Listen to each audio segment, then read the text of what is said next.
முதலானவர் வழிகாட்டினவர் வால்மீகி. அதனால அவருக்கு ஆதிகவி அப்படின்னு பெயர். இந்த 108 நாள் ராமாயணம் நாம் எதற்கு கேட்கணும்?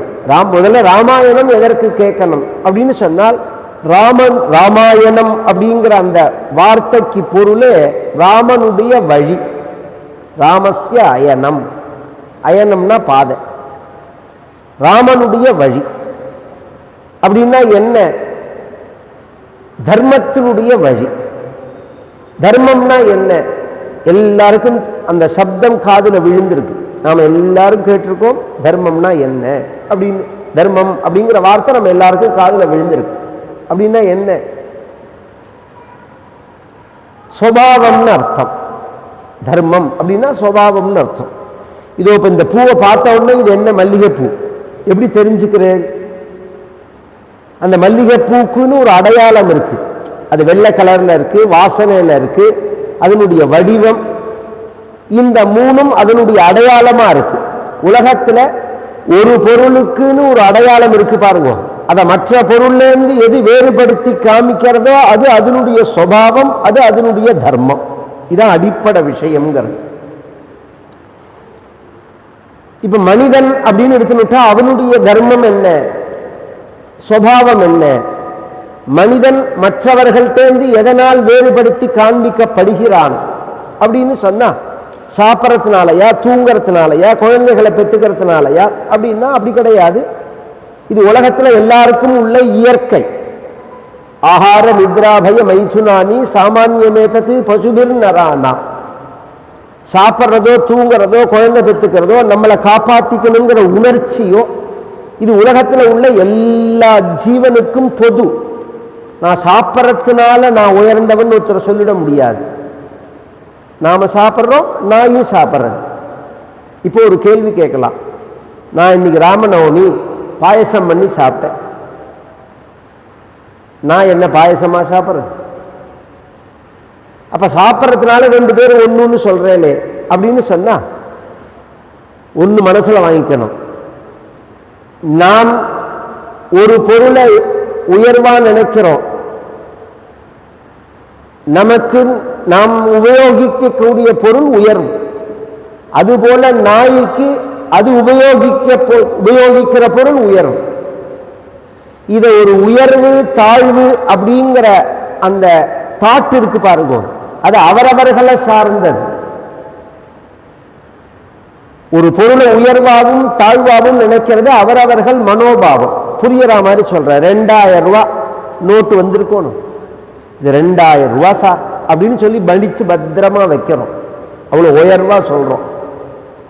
கழுதைக்கு அந்த 2000 ரூபாயை பார்த்தா கழுதையோட தாட் என்ன? 2000 ரூபாய் அப்படின்னு அது நினைக்கும். அதுக்கு வெறும் பேப்பர். அது கழுதையோட பார்வையில் அது வெறும் பேப்பர். இதுல இன்னொன்னு சொல்லட்டுமானா, உண்மையில அது வெறும் பேப்பர் தான். இல்ல 2000 ரூபான்னு சொல்றேன், 2000 ரூபாங்கிறது நீங்க சொல்றது. உண்மையில அது பேப்பரா 2000 ரூபாயா? சத்தியம் என்ன? அது 2000 ரூபாயா பேப்பரா? பேப்பர் தான். அதை 2000 ரூபான்னு மதிப்பா பண்றது நீங்க தான். அவரவர்கள் உபயோகப்படுத்தக்கூடிய அந்த பொருளை உயர்வா நினைக்கிறது அவரவர்களுடைய சுபாவம். நாம பாதாம் அல்வாவை எப்படி உயர்வா நினைச்சு சாப்பிட்றோமோ அது போலதான் பண்ணி அதோட ஆகாரத்தை உயர்வா நினைச்சு சாப்பிட்றது. அதனால இந்த நான் பாதாம் அல்வா சாப்பிட்றதுனால நான் ஒசத்தி, பண்ணி மலத்தை சாப்பிட்றது அதனால மட்டம்னு நீங்க சொல்லிட முடியாது. இது அடிப்படை. சாப்பிட்றதுனால உயர்வு கிடையாது. நித்ர நன்னா தூங்குறேனேன்னா, வீடு கட்டினதுனாலையோ, கட்டில் மெத்த வாங்கி போட்டதுனாலையோ, ஏசி போட்டுனதுனாலையோ தூக்கம் வந்துடுறதா என்ன? தூக்கம்ங்கிறது புண்ணியத்தோட அடையாளம். இதெல்லாம் எதுவுமே இல்லாம மரத்தடியில தரையில துண்டை விரிச்சுன்னு தூங்குறவா எத்தனை பேர் இருக்கா? நாயை பாருங்க, நடு ரோட்ல ஆனந்தமா தூங்கும். கார் அடிச்சா கூட அப்படி அரக்கண்ணை திறந்து பார்க்கறது, நகர மாட்டேங்கிறது. அதுக்கு ஏதாவது பொழுது விழுந்த உடனே இன்னைக்கு இங்கே வெளியில போயாகணும், அப்பாயின்மெண்ட் இருக்கு, ஆஃபீஸ் போயாகணும், இன்னைக்கு சம்பாதிச்சாகணும், பில்லு கட்டியாகணும், ஏதாவது ஒரு கவலை உண்டான நாய்க்கு கவலைப்பட்டுன்னு தூங்குற நாம் எங்க, கவலைப்படாம தூங்குற நாய் எங்க? அப்ப தூக்கத்துல யார் வசதி? நாய் தான் வசதி. மைத்து நானி குழந்தைகளை பெற்றுக்கிறது. குழந்தைகளை பெற்றுக்கிறதுனால நான் உயர்வுன்னு சொல்ல முடியாது. நம்ம ஒரு குழந்தை பெற்றுக்கலாம், 2 குழந்தை பெற்றுக்கலாம். இன்னைக்குள்ள பரிஸ்திதி. அந்த காலத்துல 8 குழந்தை 10 குழந்தை பெற்றுண்டார்கள். இன்னைக்கு அப்படி கிடையாது, பயப்படுறோம் நாம். இதே பண்ணி எடுத்துட்டா ஒரு பிரசவத்துல 12 குட்டி பெற்றுக்கிறது, 12 குழந்தைகளை பெற்றுக்கிறது. வருஷத்துக்கு 2 பிரசவம் வேற. 12 24 குழந்தைகள் ஒரு வருஷத்துல பிறக்கிறது. ஒரு 10 வருஷம் அதுக்கு ஆயுசுன்னு எடுத்துட்டா 250 குட்டி போடுறது. நம்மளால அப்படி பெற்றுக்க முடியுமா? நமக்கு ஒரு குழந்தையை பெற்று எத்தனை கவலைப்படுறோம் நாம். இதை வளர்க்கணும், பத்திரமா இருக்கணும், உடம்பு வராமல் இருக்கணும், டாக்டர் அழைச்சின்னு போகணும், எல்லாத்துக்கும் மேலே ஸ்கூல் அட்மிஷன் கிடைக்கணும், இது நல்லா படிக்கணும், இது காலேஜில் போய் சேரணும், இதுக்கு நல்ல வேலைக்கு போகணும், நல்ல இடத்துல கல்யாணம் ஆகணும், தீர்க்க ஆயுஷோட அந்த குழந்தை இருக்கணும், இவனுக்கு சொத்து சேர்த்து வைக்கணும். எத்தனை கவலை ஒரு குழந்தைன்னு எடுத்துனுட்டா. அந்த குழந்தைய பெற்று பெற்பதற்காக நாம் அடைஞ்ச சுகம் 5 நிமிஷம் கூட கிடையாது. ஆனா அந்த குழந்தையால நாம் வாழ்க்கை முழுக்க அனுபவிக்கக்கூடிய கவலைகள் எவ்வளோ. இதே பண்ணி எடுத்துட்டா அந்த குழந்தைகளை இப்படி கஷ்டப்பட்டா அது வேலை பெற்றுக்கிறது, கவலைப்படுறதா? சுகம் என்னவோ 2 பேருக்கும் ஒன்று தானே. அதனால நான் குழந்தை பெற்றுன்றதுனால உயர்வுன்னும், நான் தூங்கினத்தினால உயர்வுன்னும், நான் சாப்பிட்டத்தினால உயர்வுன்னும் ஒருத்தர் சொல்லிட முடியாது. பின்ன மனிதன்கிறவன் மற்றவர்கள் தேர்ந்து எந்த விதத்தில் உயர்வாக ஆகிறான்? தர்மத்தினால உயர்வாகிறான். எது தர்மம்? மனிதனோட தர்மம் அப்படின்னா என்ன அப்படிங்கிறத எப்படி தெரிஞ்சுக்கிறது? நாம் சாஸ்திரத்தினால தெரிஞ்சுக்கலாம். சாஸ்திரங்கள்ல முதலானது வேதம்.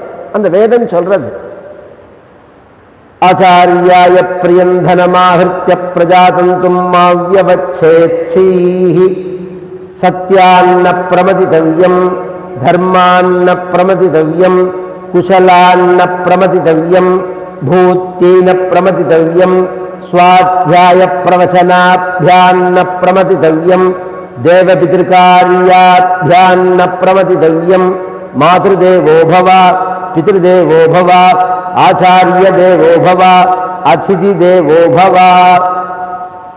இது வேதங்கள் காண்பிச்ச தர்மம்.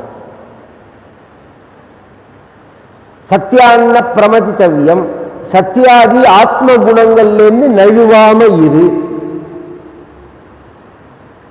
இந்த 3 வகையா பிரிச்சு காமிக்கிறது. மனுஷனோட தர்மம் அப்படின்னு நாம் சொன்னாலும் அது 3 பார்ட்டா இருக்கு. ஆத்ம குணம், ஆச்சாரம், அனுஷ்டானம், ஆராதனம். அல்லது ஆத்ம குணம் அப்படிங்கிறது சத்தியம் பேசுறது, பொய் பேசாம இருக்கிறது, நேர்மையா இருக்கிறது, நேர்மை இல்லாமல் இருக்கிறது, நேர்மை இல்லாம இருக்காம இருக்கிறது, கருணையோட இருக்கிறது, பிறரை ஹிம்சை பண்ணாம இருக்கிறது, பொறுமையோடு இருக்கிறது, கோபப்படாம இருக்கிறது, பிறருக்கு தானம் பண்றது, பிறர் பொருளை அபகரிக்காம இருக்கிறது, பிரம்மச்சரியத்தோட இருக்கிறது. இவைகள்லாம் ஆத்ம குணங்கள்னு பேர். இது அடிப்படை மனுஷனுக்கு. இது மனிதனோட இது ஒரு பார்ட். அதுக்கு அடுத்தது ஆச்சாரம்ங்கிறது. கார்த்தால எழுந்துட்டா யூரின் டாய்லெட் போனா கிளீன் பண்ணிக்கிறது, பல்லு தேய்க்கிறது, குளிக்கிறது, வஸ்திரம் கட்டிக்கிறது, அவரவர்கள் சம்பிரதாயப்படி நெத்தியில் எட்டுக்கிறது. இதை சாப்பிடலாம், இதை சாப்பிடக்கூடாது, இப்ப சாப்பிடலாம், இப்ப சாப்பிடக்கூடாது, இந்த இடத்துல சாப்பிடலாம், இந்த இடத்துல சாப்பிடக்கூடாது, இப்படி ஒரு கட்டுப்பாடுகளோடு இருக்கும் பத்தியெல்லாம் இதுக்கு ஆச்சாரம்னு பேர். ஆராதனம் அப்படின்னு சொன்னா தாயை வணங்குவது, தந்தையை வணங்குவது, குருவை வணங்குவது, தெய்வத்தை வணங்குவது, நாம் வாழ்வதற்கு உபகாரமா இருக்கக்கூடிய பஞ்சபூதங்களை வணங்குவது, இவைகளுக்கெல்லாம் ஆராதனம்னு பேர். நீங்க உலகத்துல நாம் கவனிச்சோம்னா மனிதர்கள் அப்படின்னு எடுத்துட்டா இந்த 3 பகுதி சொன்னேன் பாருங்க. ஆத்ம குணம், ஆச்சாரம், ஆராதனம். இந்த 3க்குள்ள ஒண்ணு இருக்கும் அவளுக்கு. ஒண்ணு ஆத்ம குணம், நல்லவாளா இருப்பா. இன்னும் சில பேரை பார்த்தா ஆச்சாரமா இருப்பா, சில பேரை பார்த்தா தெய்வ வழிபாடோட இருப்பா. இந்த மூணும் சேர்ந்து இருக்கிறது ரேர். நாம பார்க்கக்கூடிய மனிதர்கள்ட்ட இந்த மூணும் சேர்ந்து இருக்காது. ரொம்ப நல்லவாளா இருப்பா, சில பேர் ஆச்சாரமா இருக்க மாட்டான். எனக்கு அதிலெல்லாம் நம்பிக்கை கிடையாது சார்மா. இன்னும் சில பேரை பார்த்தேன்னா ரொம்ப ஆச்சாரமா இருப்பா, வாயை திறந்தா ஒரே புழுகா இருக்கு, ஒரே ஃப்ராடா இருப்பா. இவர் என்னடா விபூதி ருத்ராட்சமா இருக்காரேன்னு நம்பிட முடியாது. இன்னும் சில பேரை பார்த்தேன்னா தெய்வ பக்தி நிறைய இருக்கும், தெய்வ பக்தி நிறைய இருக்கும், ஆச்சாரமா இருக்க மாட்டான். நல்லவனா இருப்பான், தெய்வ பக்தியோட இருப்பான், ஆச்சாரமா இருக்க மாட்டான். ஆச்சாரமா இருப்பான், தெய்வ பக்தியோட இருப்பான், நல்லவனா இருக்க மாட்டான். இதெல்லாம் மூணு சேர்ந்து இருக்காது. இந்த மூணும் எப்போ ஒரு மனிதன்கிட்ட முழுமையாறதோ அப்பதான் மனித பிறவியானது முழுமையாறது. இப்ப இந்த மூணுக்கும் எப்ப ஒரு குறைபாடு வருகிறதோ அப்பதான் பகவான் அவதாரம் பண்றான். கவனிச்சு கேட்கணும். இந்த ஆத்ம குணத்துக்கோ ஆச்சாரத்துக்கோ ஆராதனத்துக்கோ எப்ப ஒரு குறைபாடு வருகிறதோ அப்பதான் தர்மத்தை யதா யதாகி தர்மஸ்ய கிரானிர்பவதி பாரத அபியுத்தானம் அதர்மஸ்ய ததாத்மானம் சிருஜாம்யஹம் பரித்ராணாய சாதூனாம் விநாசாய ச துஷ்கிருதாம் தர்ம சம்ஸ்தாபனார்த்தாய சம்பவாமி யுகே யுகே அப்படிங்கிறது பகவத்கீதா பகவத் வாக்கியம். எப்பொழுதெல்லாம் தர்மத்திற்கு ஒரு குறைபாடு வருகிறதோ அப்பொழுதெல்லாம் நான் பிறக்கிறேன், ஆத்மானம் சிருஜாமி அப்படிங்கிறான் பகவான். என்ன பண்ணுவார்?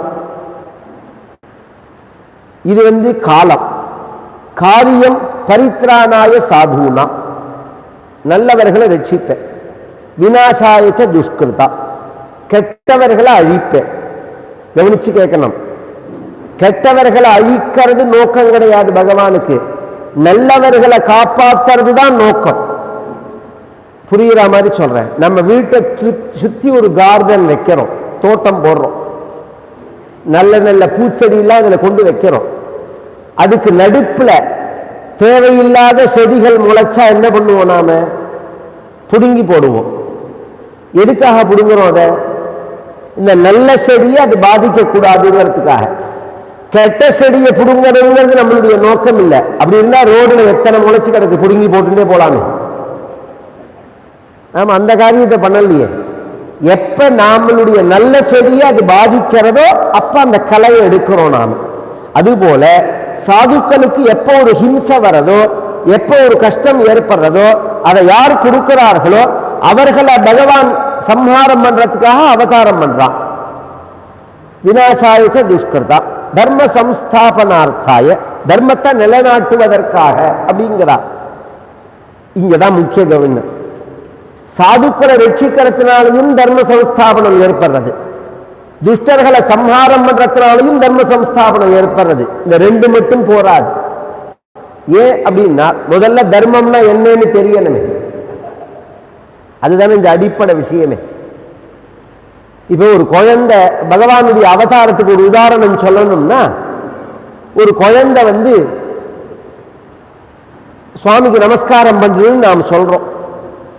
உடனே அது நம்மளை பார்க்கறது. 1.5 வயசு குழந்தை, எப்படின்னு தெரியாம உடனே நாம பண்ணி காமிக்கிறோம். நமஸ்காரம் பண்ணி இப்படி பண்ணு, உம்மாச்சிக்கு இப்படி நமஸ்காரம் பண்ணு அப்படின்னு பண்ணி காமிக்கிறோம். உடனே அது நமஸ்காரம் பண்றது. அப்படி பண்ணலையா அதோட தலையை அப்படி அழுத்தி இப்படி நமஸ்காரம் பண்ணு அப்படின்னு நாம சொல்லி கொடுக்கிறோம். நாம செஞ்சாதான் அதுக்கு தெரியறது. நீங்க வெறும் வார்த்தையா சொன்னா அதுக்கு தெரியாது. அப்ப தர்மம் அப்படிங்கிறது எந்த ரூபத்தில் இருக்கு அப்படின்னா அனுஷ்டான ரூபத்தில் இருக்கு. தர்மம் அப்படிங்கிறது ஒரு செடி மாதிரியோ, ஒரு கொடி மாதிரியோ, ஒரு பூ மாதிரியோ, ஒரு மரம் மாதிரியோ கிடையாது. செயல் வடிவில் இருக்கு. அப்ப செயல் வடிவில் இருக்குன்னா அதை செஞ்சு காமிச்சாதான் அந்த தர்மமானது ஸ்தாபிக்கப்பட்டதா ஆகும்.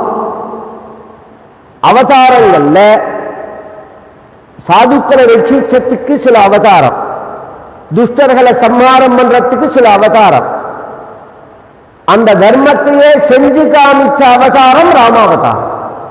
இதான் இந்த ராமாவதாரத்துக்குள்ள விசேஷம். இப்ப மத்ஸ்யாவதாரம், கூர்மாவதாரம் இதெல்லாம் எடுத்துட்டோம்னா இப்ப நான் சொன்ன மாதிரி பரித்ராணாய சாதுனா விநாசாய துஷ்கிருதாம்னு தான் இருக்கும். தன் வாழ்க்கையில சுயமா அனுஷ்டானம் பண்ணி காமிச்சது, கடைபிடித்து காண்பிச்ச அவதாரம். கடைபிடிக்கிறது கஷ்டம்.